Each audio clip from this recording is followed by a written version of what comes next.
Now, I haven't had much sleep, but I'm going to make this video anyway. I usually don't say a great deal about mice. And if you're a bit squeamish, then you won't want to watch this video, because I'm going to tell you about some of all the, well, try and cover all the stupid mice things that have happened here.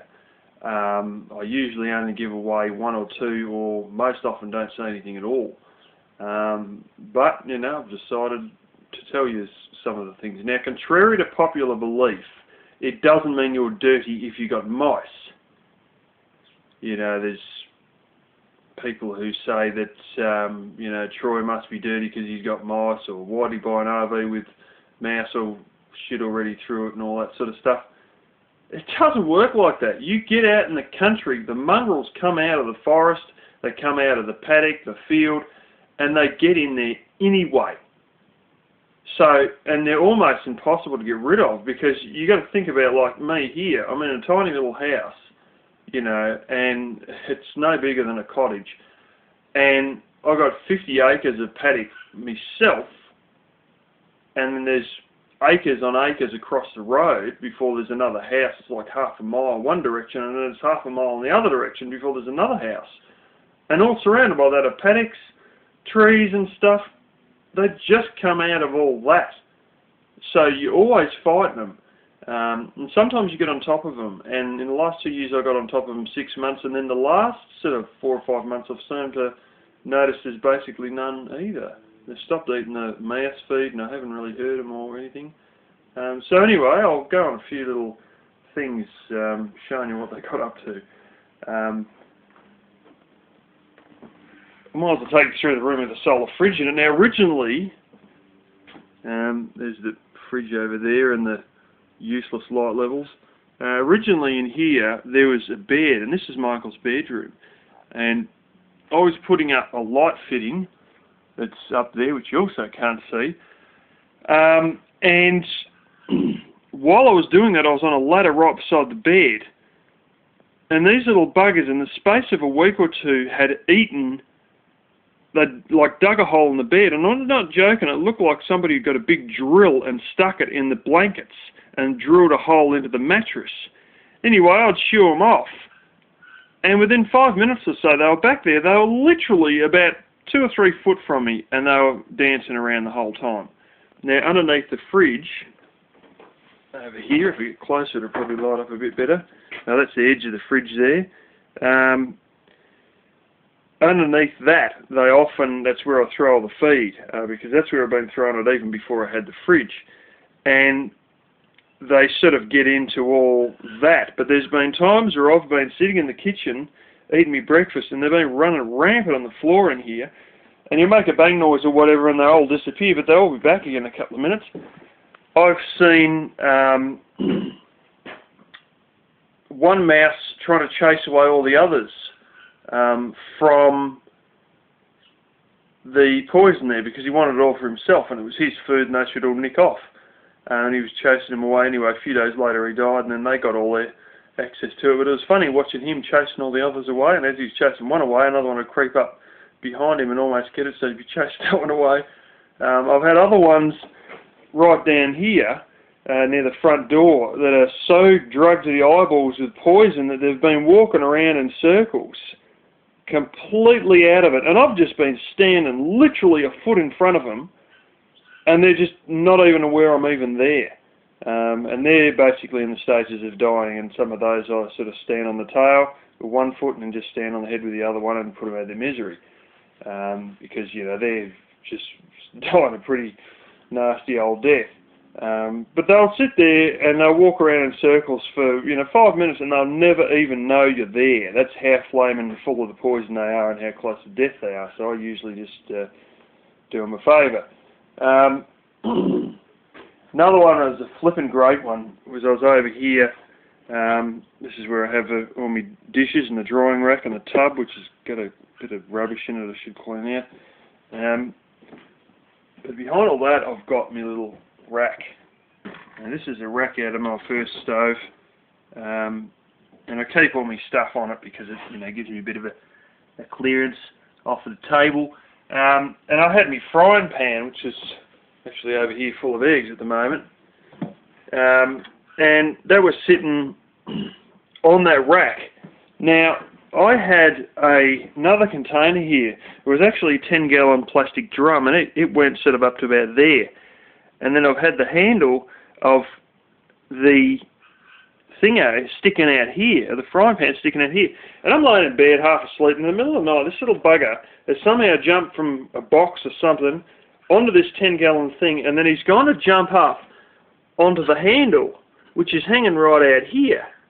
And as he's jumped up, I've just awoken to this colossal bang, and what's happened is as he's stood on that end of it, on the handle end, he's unbalanced it, and the thing's flipped over and landed on the wooden floor and woke me up. So I got up some crazy things. Another one, which I've actually got photos of this somewhere. I should get on and do this, but I'm missing a little bit of a wall panel here. There's two little planks that I'm missing here. And what it was I originally had a leak that was coming in down around here. And it took me 2 or 3 goes to seal it to get it. Because, you know, I wasn't getting the right spot, and then I realised there'd be another gap. And I think I finally got it, but I've just never got round to putting the wood back on, even though I've still got the wood, so you can see the end of the insulation bats there, which is something I should do. But anyway, one night one of them died up in these insulation bats, and the roofs I got here are sort of like they're flat at the top, but then they taper down on the sides. And it's the same in my bedroom because it's the way the trusses are made. And he's basically died on the angle piece and then rolled down an insulation bat and fell out of either there or there straight into the frying pan below. And I come out one morning to have breakfast, and old Mouse, he's laying in the frying pan, you know, dead as, like he's just been gonged out, and he's just lying there, you know, dead in the frying pan. I mean, he'd only just fell there the night before, so it wasn't really anything grotty, but, oh, God, blimey, that sort of just about put me off breakfast. But the frying pan got a scrub like it's never got before. So, yeah, but that's some of the crazy things that are going on around here with mice, but they're funny little things, you know. You're sort of, on occasion you might see, I've seen rats on occasion, you know, one of them was standing on a windowsill out there, and they just sort of stand there and they're just looking at the rest of the outside world and just, you know, the whiskers going away sort of thing and all that. And when they see you, they're running from you, but on occasion you actually will see them when they're just minding their own business and they're just sitting there, you know, in the warmth of the sun or whatever. And, you know, they don't look quite as sinister when it's like that, but they do get up to some stupid crap in their efforts to get food. They always come in during the winter and that, and I've been in my bedroom and heard them shuffling so many times.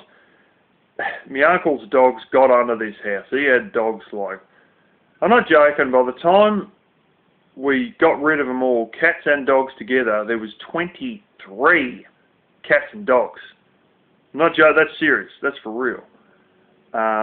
And they used to dig in between the stumps of this house, and they drag all these plastic bags under there because he used to throw bags outside. He was here for 12 years. He was a hoarder. He never had a garbage collection service, never had a wheelie bin, and by hell, he had some crap here, like literally out the door that my bathroom is there, that would just go outside to a tree, and the tree was about in here somewhere, about 2.5 foot. And it's still, the stump is still actually under the slab there. I ground it right off it as low as I could. But this out here, out where my bathroom now is, you'd walk out, there was literally a foot deep of plastic bags, because you just open the door and fling them out. And all these massive amount of plastic bags rolling around, the dogs sort of drag some under the house as they're digging their holes under the house to keep cool during the summer and stuff like that, and just tunneling and playing around amongst each other. And those bags are still under there, and little buggers will get in there and shuffle in there and try and make a nest in the existing bags under there. Why don't I get under there? There's nowhere near enough clearance.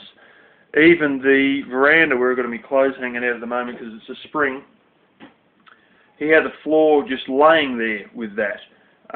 just sitting there, and a lot of it was actually pallets, and there's a bit of nasty chipboard as well, and I got rid of that and put down, well, better chipboard and other bits of plywood. But even when I took those pallets away, there's so many bags under there, it was ridiculous, and I was getting out as many as I could, and then there's one stage I was sort of leaning under the house a bit to get them, and then I just gave up, and I thought, what's the bloody point? Just put it over, you know, just put the floor on, forget about it. But yeah, they sort of tend to pull those bags around sometimes, and you hear noises and stuff from that. But yeah, the old mousey, they're sort of, you notice the way they interact with each other and that, and they're quite funny sometimes, because one will touch the tail of another one creeping up, and it'll cause the other one who's had his tail touched to jump, you know, sometimes nearly a foot in the air, at least 6 inches. And then he'll turn around, you know, and face the other one that just touched him, and they might have a little squabble or whatever, you know, and they have all the little interactions between each other and all the little squabbles and all like that, which I'm sure you've seen if you've got pet mice, but all that happens with the you know, the ones here that are a pain in the arse. But yeah, that's the story of some of the things that have happened with the mice here, and they also have a great way of dying in inconvenient spots. I'll tell you what, there's been so many times where on occasion I've smelled them dying, and I've got a feeling there may be 1 or 2 that have been under the wood heater and died under there, or they may actually be under the floor in my bedroom and died in one of their nests under the floor. And the other one that's happened several times is right here as I walk out. There's been a couple that are dead under there, and you can smell them like buggery. And this thing here, there's a hole. This sort of looks quite nice. It sort of looks blue in the camera, but in reality it's actually purple. But there was one dead right down here, and this whole thing grew over, and I was walking past this every day because my little path goes down here, and it stunk like buggery, and I couldn't work out where it was coming from. And then later on, when autumn come or something, or all the leaves started to fall off this, and then I saw him under there, and there was just a bit of a, you know, dead fluff and all that. But rats are, oh god, it's never nice to have these things, you know. But you got to understand, if you're going to move out off grid, out to some country area where you're surrounded by blooming trees and crap everywhere, and you know, grass and whatnot, the little sod's going to be there, and it doesn't matter how clean you are as a person, they're just gonna turn up anyway. And you will think you got all holes blocked, and the bastards will find some little tiddly hole somewhere that the manufacturer of your RV or your caravan or your trailer home or whatever missed. They'll bloody find a hole, and sometimes if they don't find one, they damn well make one by eating through. So yeah, that's my story of mice that I've been reluctant to tell for a very long time.